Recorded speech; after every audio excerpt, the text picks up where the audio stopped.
Caloundra Auto Protection, the best in the business. Bring it on, Laurie. Yeah, what we're going to do here is just give this a good steam clean first. We don't normally rust-proof cars like this, of course. We do them in one piece, but it's to get all the loose stuff off, all that loose stuff off there, so we get a nice solid surface. And there is old rust-proofing and so on this. I've scraped some off. A bit of surface rust underneath, but a lot of it's old paint and rust-proofing, which we'll have to try and melt off and get back to metal. Then once I've done all that, which inside the rails is, if you can see over there, it's quite flaky. A little bit flaky in there. There's a really good hit, steam. And then when I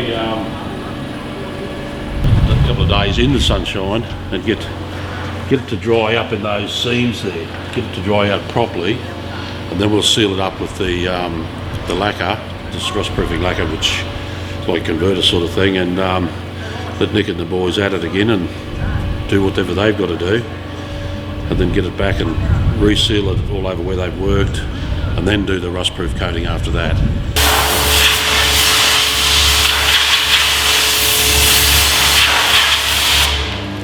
See the difference in there already, just with that little hit. When I was a kid, I used to use one of these high-pressure hot steam cleaners at the wrecking yard.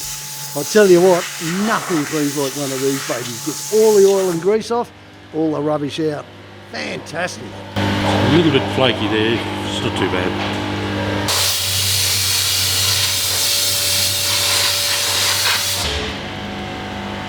It's all rust-proofing there.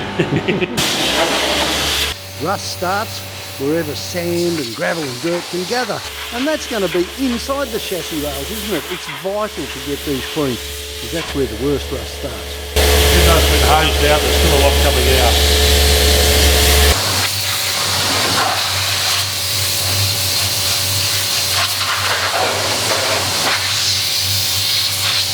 None of that there, people might get a bit scared looking at that, but not really.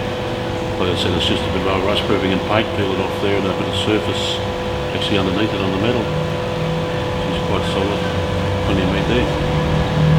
We're starting to get the gunk off, Nick. As you can see by the diff there, that had a lot of old grease and stuff all over it, old rust-proofing and stuff. Yep. Just one hit, it's come up to that extent, so that's... Yeah, no, it's looking pretty good at the moment. Yeah. The rest of it like that, I'll be happy. Yep. And then seal it up for you to continue on with your work, but you won't be getting it back for a couple of days. Yeah, no, it's fine. Yeah, what we're doing is I've put a sealer coat on. I'm just doing another coat now, and that'll be finished good enough for them to go down to the boys down there, Nick and so on, to do what they've got to do, and they can just scrape a bit off and weld with the stuff and everything. The rest of it stays sealed up, which is a good thing, because the surface rust after cleaning was already starting to take over. Inside the tubes and things, I use these ones that I make myself. It's just a little piece of brake line, little slots in it, it sprays 360 degrees. Oh boy, what an amazing job. Get a load of this chassis, it's just completely transformed. Not only has Laurie steam cleaned it inside and out and all over the place, but then he's applied sealant coats to every possible part of this chassis. I mean, look at the penetration, guys. It's absolutely amazing. This stuff just gets in everywhere and sets brilliantly.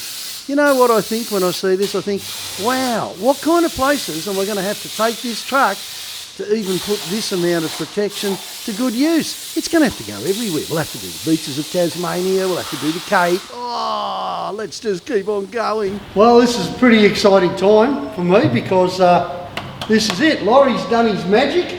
Work some magic on this. This chassis looks unbelievable. Now, I saw how you did it, but can you just explain it for everybody else? Because this is what you do and you know your stuff. First of all, it was a big steam clean. Yeah, cleaned it the best we possibly could. Yep. To get any flaky stuff off and all the old mud and grease and all that sort of thing, and give it a good sort of clean surface. That's the one there, that's a Conqueror, X-Trail Conqueror, that's this stuff here. Okay. It sets hard enough to work with. You should be able to weld over it if you're doing any welding, anything like that. Yep. And it's a great basis for this one here. And it is a very environmentally friendly. Environmentally friendly. Organic, yeah.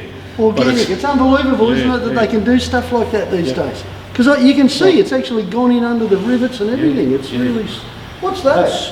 That's a homemade job, that one. That piece there, it's just a bit of old brake line. It's slotted around, 4 slots does it. Nicely, a little bit open at the end so it squirts forward. Yep. And just to whatever length I want to go. Well, there you go, guys. It doesn't get any better than this. As far as a base goes, we've got it.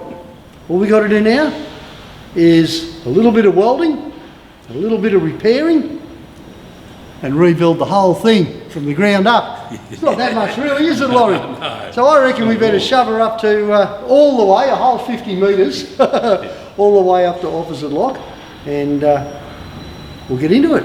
Milo too good. Thanks, Laurie.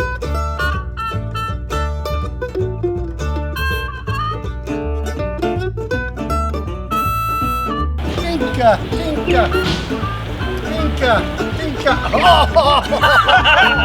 Oh, thanks, guys.